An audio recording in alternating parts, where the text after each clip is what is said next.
All right, well, Bismillahir Rahmanir Rahim, Alhamdulillahi Rabbil Alameen, Wassalatu Wassalam, ala Rasulihil Kareem, wa ala alihi wa sahbihi ajma'in. So I just thought, even though we're about halfway through the month of Rajab, I thought it would be good just to talk about, this month, the month of Sha'ban, meaning the month to follow, and then of course that leads right up to the month of Ramadan. And to talk, a little bit, not only just about these 2 months, but also like time in general. And to maybe demystify or despookify, right, some of the stuff that people say about Rajab that is kind of unfounded. So the month of Rajab and Sha'ban, these are the 7th and the 8th months in the Islamic calendar, followed by the 9th month, Ramadan. Right, so Rajab, right, it's considered one of the sacred months in which the Prophet ﷺ forbade people to have, battles or fights, in that month.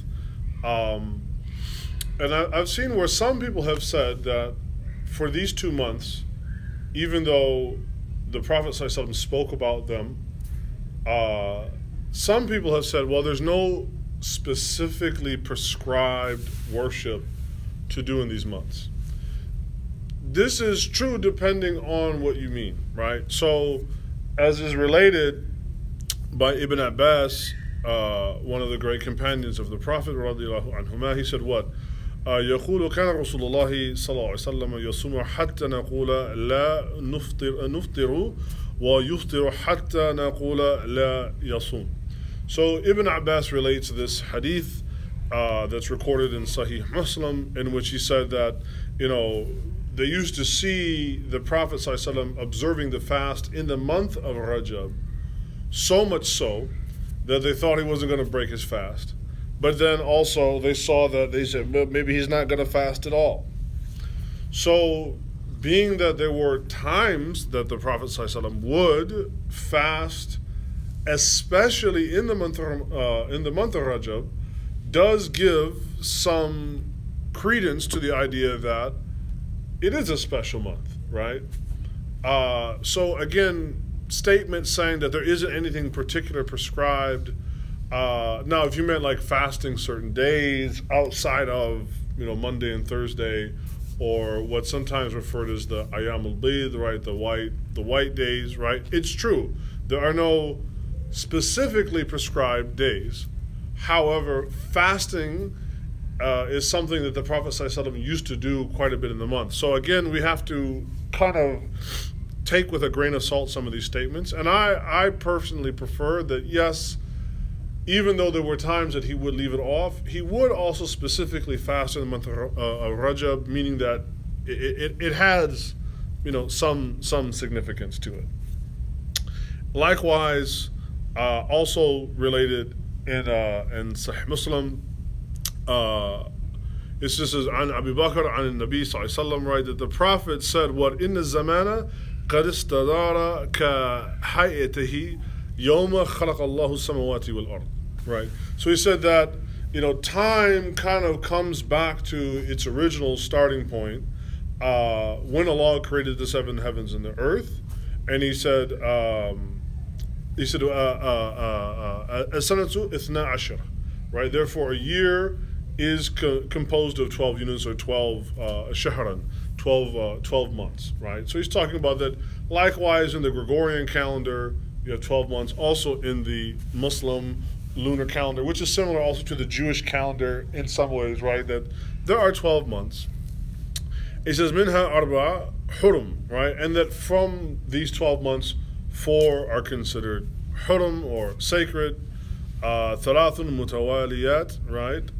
And that, of these, they come in succession, which is Dhul Qa'idah, Dhul Hajj, and Al Muharram, right?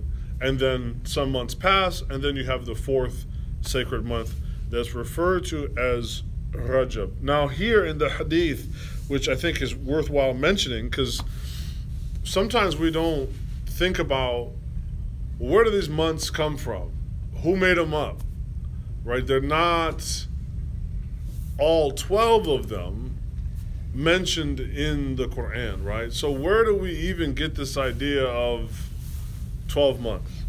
So in this particular hadith, the Prophet ﷺ relates, he says, you know, Dhul Qaida wa Dhul Hijjati wal Muharram wa Rajab Mudar, right? Meaning the Rajab of Mudar. Now, who or what is Mudar? So Mudar was a tribe, and that they were a tribe of so-called pre-Islamic Arabs, right? Arabs in the time of Jahiliyyah, the time before Islam. And they used to honor this month, actually, as some of the other Arabs used to do with some of these other months. Now, yes, they had their mushrik, paganistic things that they did, but nonetheless, they honored these months in certain ways, right? So the Prophet ﷺ here specifically says that this Rajab, he calls it the Rajab of Mudar. Rajab Mudar, alladhi bayna Jumada wa Sha'ban. And it comes right between the Jumada, Thani and Sha'ban.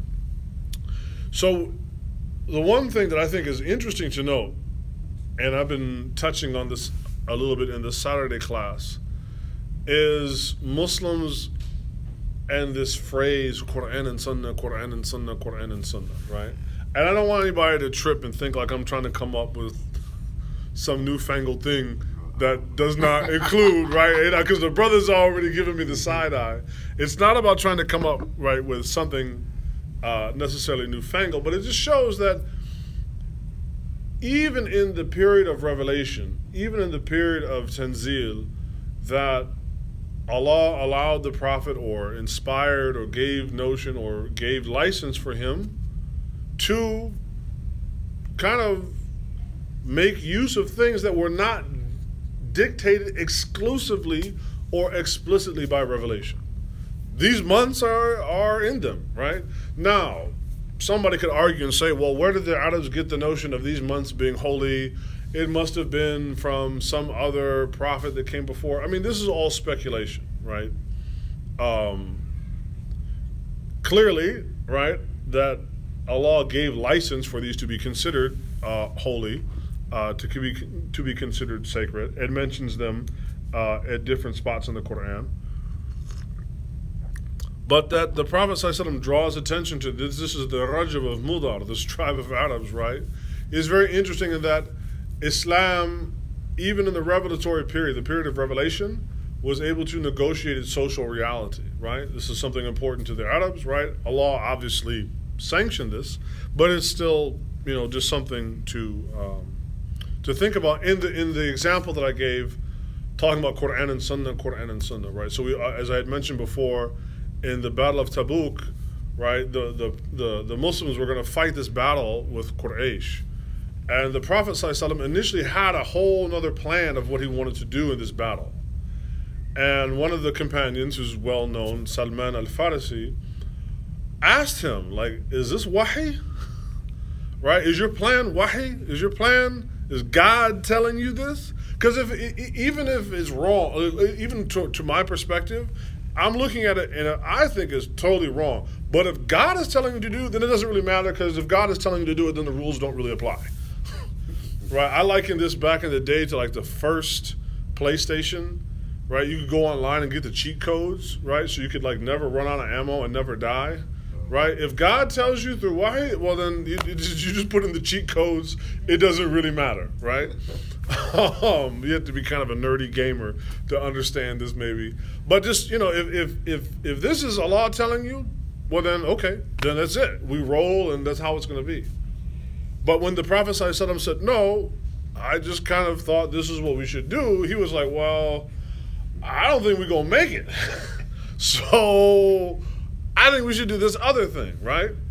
Now, when Salman gave this idea, the Prophet ﷺ accepted this, and there was no ayah revealing, yeah, Muhammad, okay, go with Salman and so on, right? It was just like, okay. So here's an example that if the Muslims, and I don't want anybody to take this to some absurdity, right? But I'm just saying, if the Muslims had followed our creed of Quran and Sunnah, we would all be Buddhists or something, right? Because that would have been the end of the Muslims. They'd have lost that battle and that would have been it.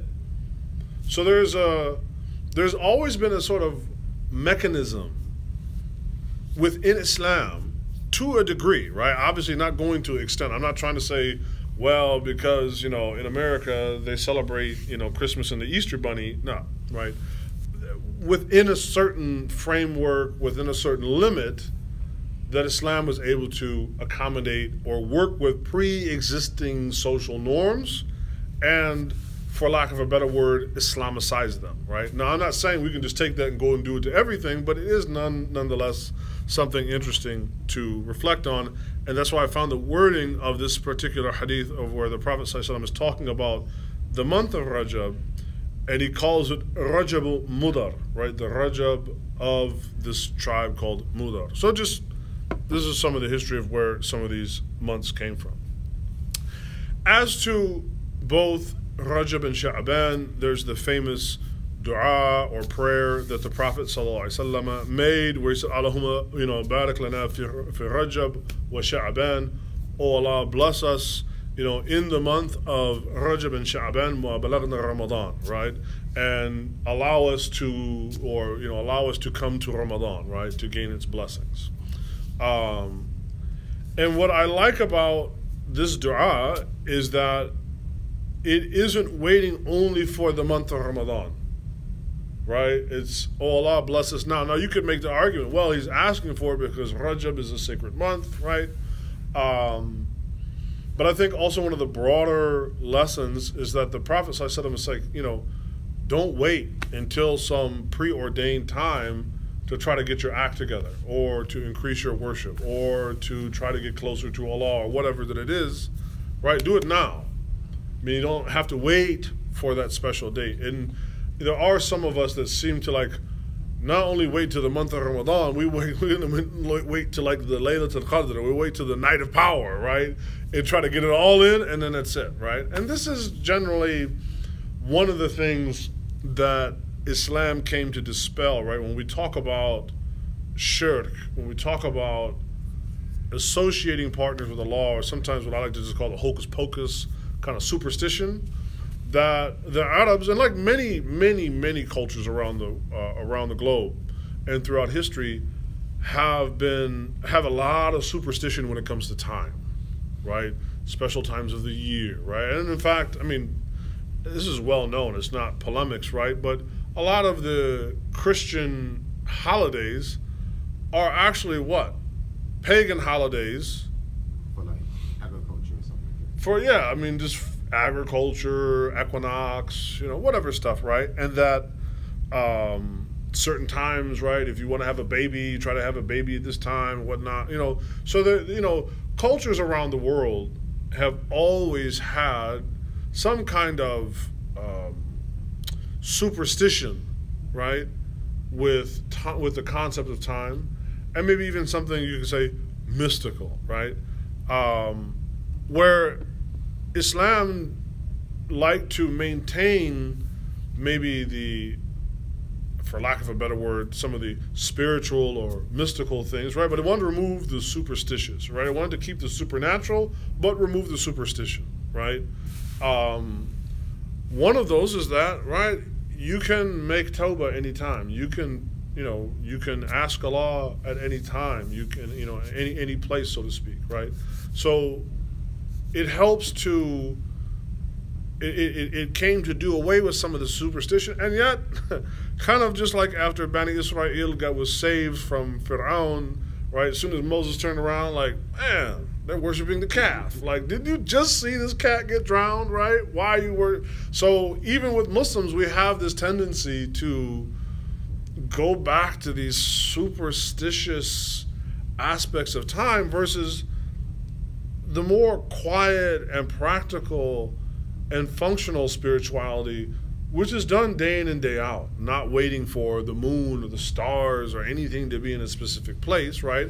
I mean, the salah is legislated like that, where, okay, when the sun is on the horizon or, from, rising or setting, okay, that's, but, it isn't a superstitious thing, right? It's more of a supernatural thing that this is what Allah has ordained, right? Meaning supranatural, above nature. Allah is above and beyond his creation, right? But not of it likes to take a lot of the guesswork out of it, right? And it likes to also maximize the availability of Allah to His creation. One of the things about a lot of traditional pre-existing cultures, right? You had to go through a lot of ritual, certain times of the year when the moon was here and the star was there and the birds flew this way or whatnot. It was with that understanding, those were the only times that, God, Allah, the higher power, whatever was available to you. It wasn't there all the time, right? And that the message, one of the important messages that comes to humanity through Islam is that no, God is here all the time. Kulla yawmin huwa fi sha'n. Right? At every moment Allah is here doing something. He's available, He is merciful, He is this, He's that, right? That completely changes the idea of I gotta wait to a special moment to hop on one leg and burn incense and wait for the moon to be here and the stars to be there, right? It does away with a lot of this, right? So even in the talk of, Rajab and Sha'ban, right? The more talk is also just what are we doing about our use of time. So I wanted to mention just a couple of things that are spurious or not based in fact. So one of them you may have heard is a hadith that's attributed to Anas bin Malik, and another where it's attributed to Abu Sa'id al-Khudri, in which they are alleged to have said that the Prophet ﷺ said, what, Rajab Sha'ban wa Sha'ban Shahri, right, wa Ramadan Shahru Ummati, right, that Rajab is the month of Allah, and Sha'ban is my month, meaning the Prophet's month, and Ramadan is the month of my ummah, right? This hadith has no basis, right? It's considered mawdu', right? It's considered fabricated, right? It's just, there's no strength, there's no legitimacy to this hadith, and yet it finds a lot of popularity, right? So you may have heard it. It sounds nice, it sounds poetic, right? The month of Rajab belongs to Allah. Well, what? So the others don't? Like, wait a minute. Lahu ma fi samawati wa ma fil ard, right? Everything in the heavens and the earth belongs to Him. So, that's the thing with superstition. You're not really supposed to do too much thinking. You're just supposed to play along, right? With supernatural, you can play along and you can think, right? But with superstition, you just have to play it wrong. It's just role playing. It's just Dungeons and Dragons. So again, there's really no. There's no. They say la sihha fi aslihi. There's no soundness in this. Another is the month of Rajab is supposedly the month in which the Prophet's parents, sallallahu alaihi wasallam, got married. So some Muslims say, "Oh, this is a blessed month," because if they hadn't got married, well then they wouldn't have given birth to the Prophet. So this is like the month that maybe you want to get married in because it's the month that the Prophet's parents got married, right? It's also the month, again, speculation, that the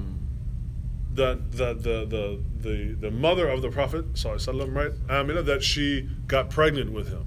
So this is a great month to get pregnant in, right? Because it's when the best of creation got married. And again, there's no basis for these things, right? So now you're getting away from, really what Islam is trying to steer the human being towards, belief in the supernatural, right?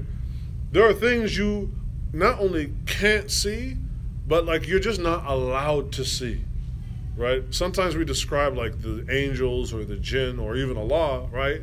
It's not only that we can't see, it's just like they're there, just you're not allowed to see them. So you have a lot of people that speculate. They must be like on a different harmonic frequency. They go into some like InfoWars, Alex Jones, fluoride, vaccine, tinfoil hat, other side, dark side of the moon, base station. They go into some whole other, al-ghaib, right? It's hidden from you, right? I don't know if you've ever had this experience. This happens to me a lot, and I don't know what the meaning of this is, but I can often not find things that are right in front of me, and it frustrates me to the point I almost want to curse. Yeah. Right? Like I'll be in the kitchen and I want to make coffee, and I'll be like, where is the coffee? Right? And I'm like yelling at my wife, where'd you move the coffee? Right? And yelling at Zian, where'd you move the coffee? Right? And my wife would come downstairs and be like, it's right here. I'm like, oh, that was part of the ghaib up until a minute ago. That was part of the unseen. In that sometimes just Allah will not allow you to see a thing, right? So I'm not saying that this is what it is, but again, getting away from some of the hocus pocus is that, the jinn, the angel, because the angels are here, right? I mean, Allah says what? There's each one sitting and just riding away, right? But I'm just not permitted to see.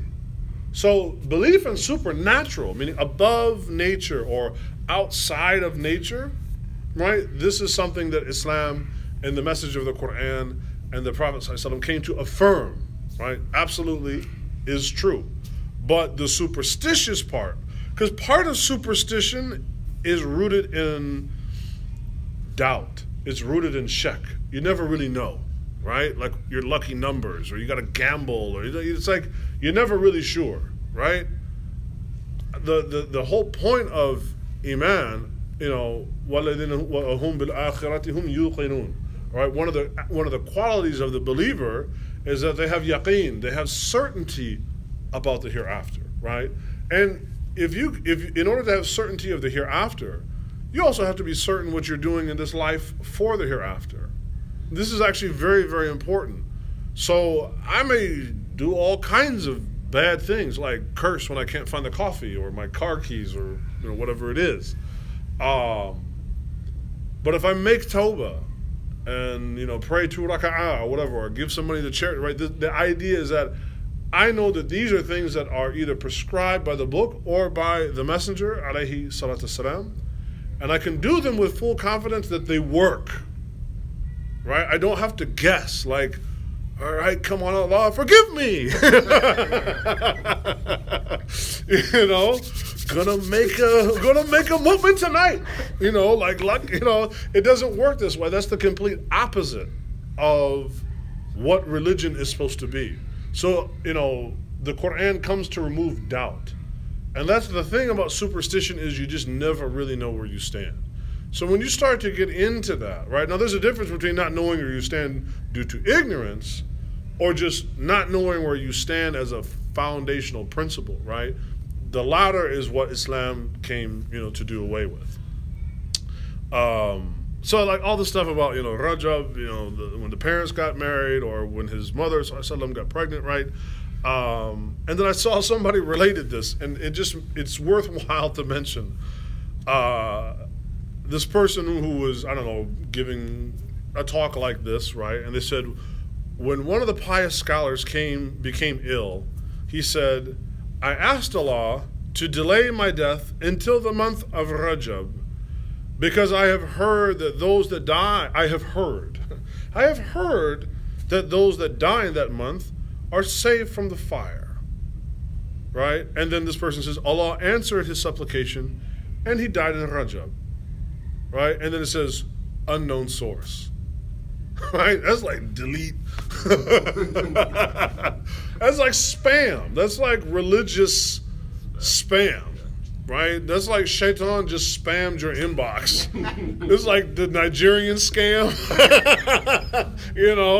This is well, I always like the Nigerians have like an Anglo name and then like a Wakandan last name. Yeah, this is Clarence like Umbeke, with $10 billion in my account. But if you could just transfer 1 Bitcoin today, right? This is like the same thing, right? Source unknown. Yeah. Why would you, you've all seen this in your email, right?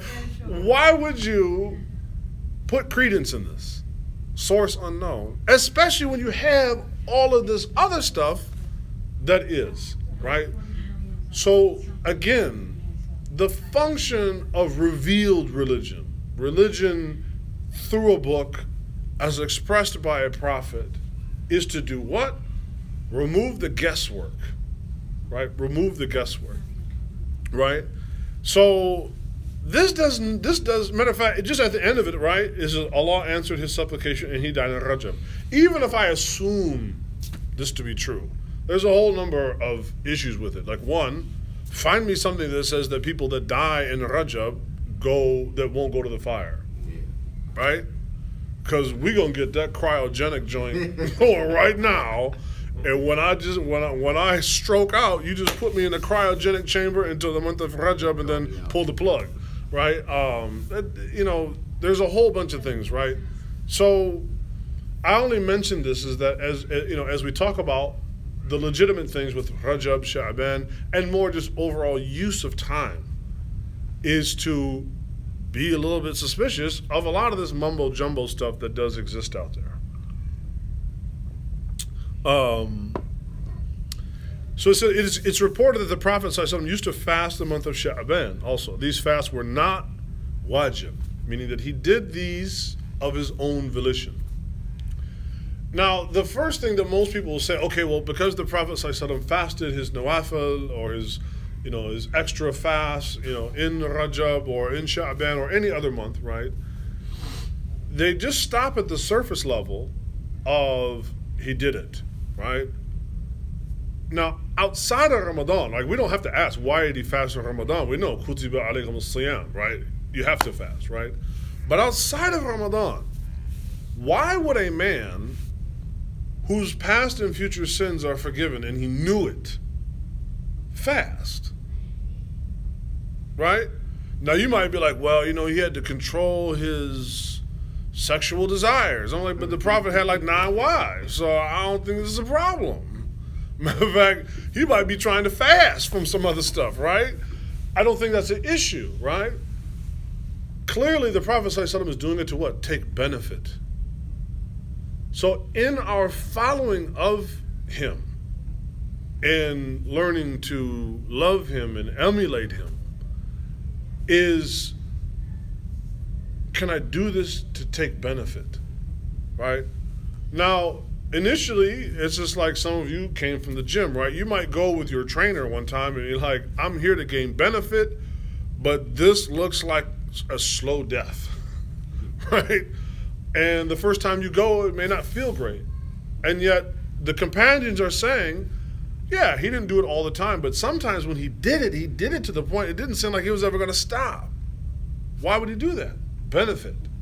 He's trying to do something outside of the salah, outside of all these, something else to fill in the gaps, to give himself an attachment to God, to give himself an attachment to Allah. And I think this is one of the aspects of the Messenger ﷺ that we don't really think, inna fi Rasulillahi uswatun hasana, lakum uswatun hasana. For you, in the Messenger of Allah is a what? Some riwayahs say iswa, some say uswa, right? Hasana, an excellent thing to emulate, right? An excellent thing to try to embody. So with our time, then, just in general, what are we doing to bring ourselves benefit? And I feel that, to be honest, with myself, this is probably the biggest challenge with the day and age we live in, where you can just be so easily distracted with this stuff. Time can slip by. You can set goals and they never get achieved, right? Or you set earthly goals and some of those might get achieved and not. But man, it's like, speaking of the unseen, it's like, I wonder where my scale is at right now. Is it this? Or is it this? Is it this? Right? I have no idea where my scale is at. And yet I seem to be pretty comfortable day in and day out, just going about my life as if I'm an immortal, as if I'm going to live for forever. Clearly I'm not. As we saw, either, we see it every day, either through people that die of natural causes, or even people that, die through oppression, like our brother Stefan, who was shot and murdered. Allah says what? إِلَيْهِ إِلَيْهِ مَرْجِعُكُمْ جَمِيعًا. You're all going back to Allah. وَعَدَ اللَّهِ حَقًّا.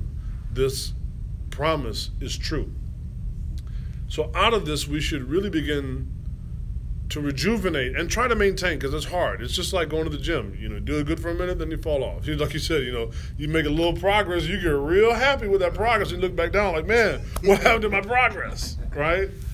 And we will do this throughout our lives, right? So this is just a reminder for myself and you to think about how we use our time. There are obviously some times of the year that are really special. There's no doubt about that. But every day is special. And I know that sounds like a cheesy Hallmark card, but every day that I'm breathing is kind of special, especially when you're confronted with some other people that just suddenly stop breathing, right? That's when it becomes very, very apparent, at least, right, that it's pretty special to be alive.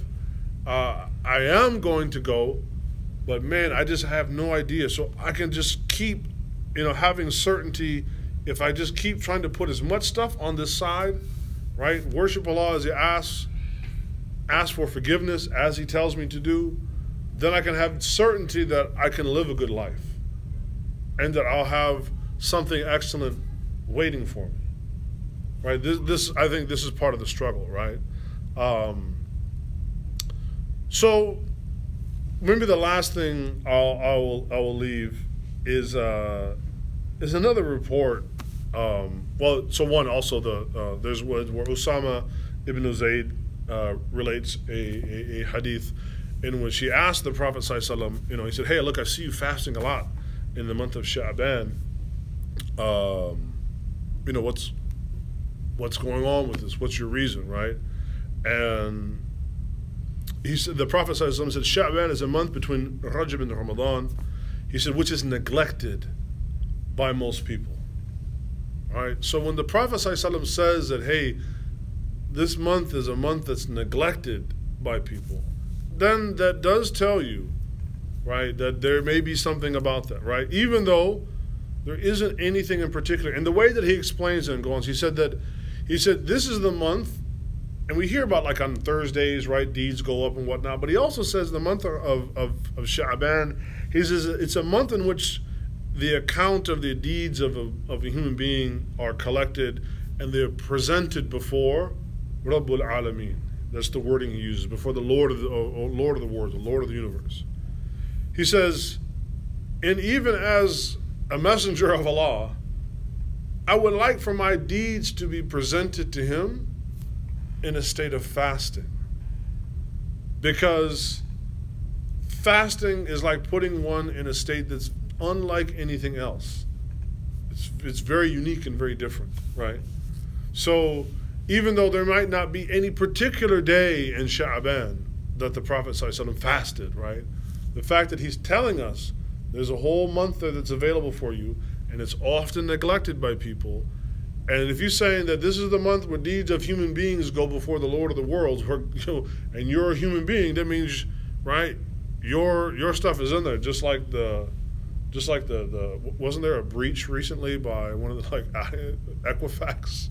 Yeah, right? Yeah. Just like all of our information is in that breach. Right? You can be assured, right, when all of the deeds are presented before Allah that our information is there too. And how do the deeds are already, the month of Sha'ban will come and go. Who knows? You can't go back in time and maybe change anything you did, but it's putting yourself, and this is the concept, right? I want to put myself before Allah, regardless of what I did, just in a certain level of respect, a certain level of deference, a certain level of humility, a certain level of abasing myself, right? Yes, I did all of these things, right?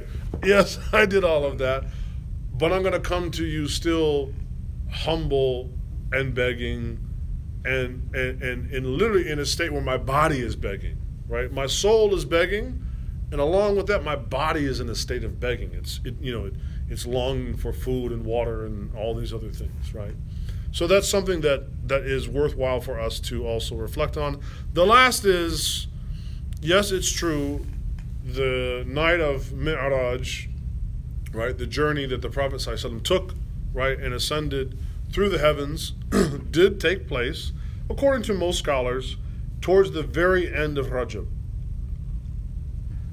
Some scholars have said that it's around the 27th, right? But the bulk of scholars say essentially towards the very end of Rajab is when this event took place. And you have some people that have gone now to calling this the Laylatul Mi'raj, like the night of Mi'raj, to the point where they think this is some sort of blessed night.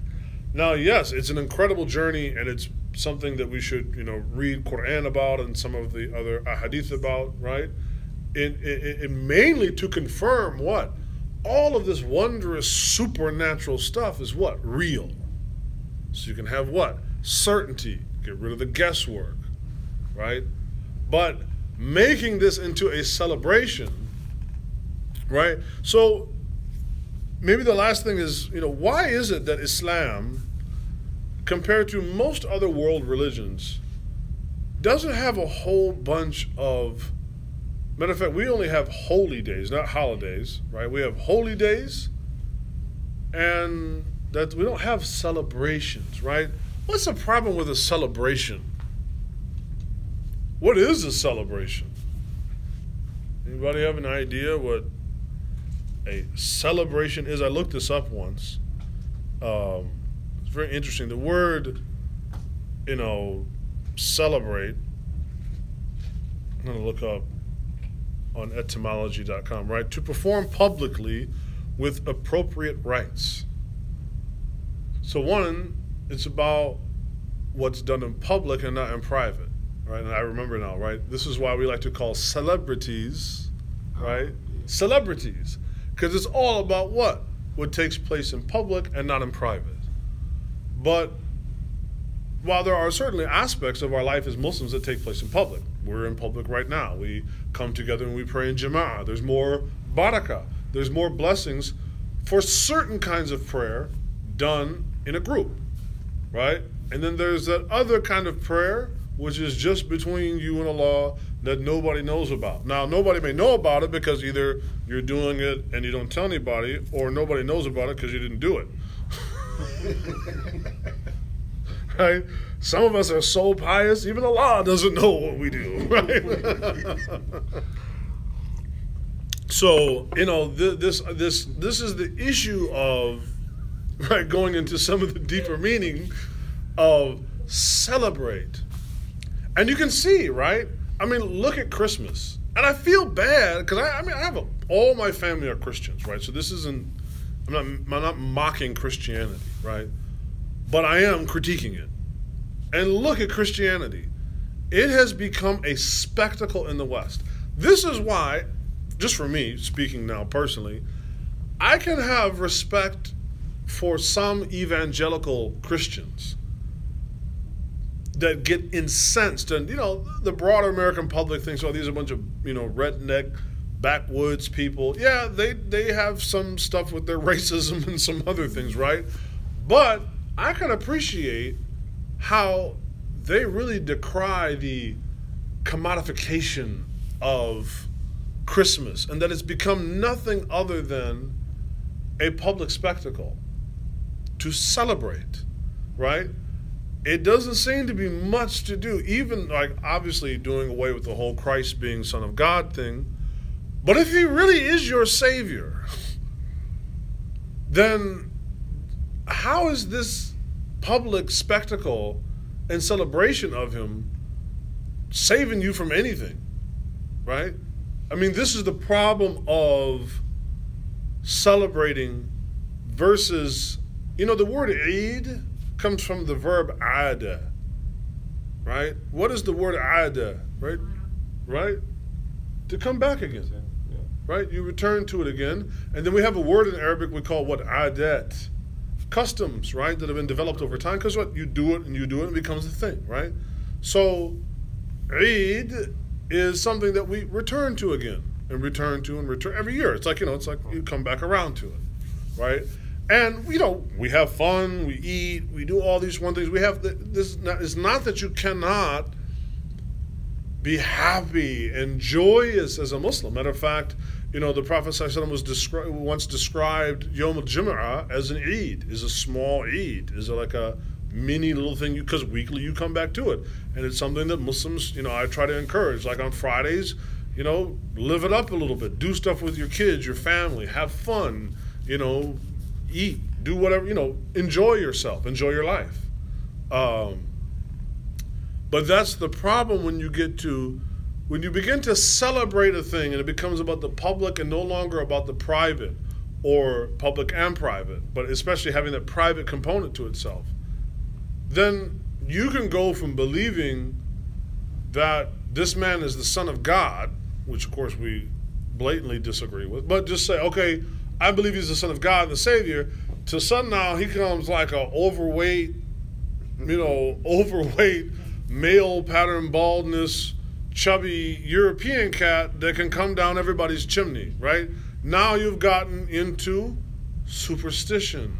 You've now, through celebration, you've left the realm of supernatural, and now you've come into the realm of superstition. And it's the same thing with us, going back to this whole thing about Mi'raj.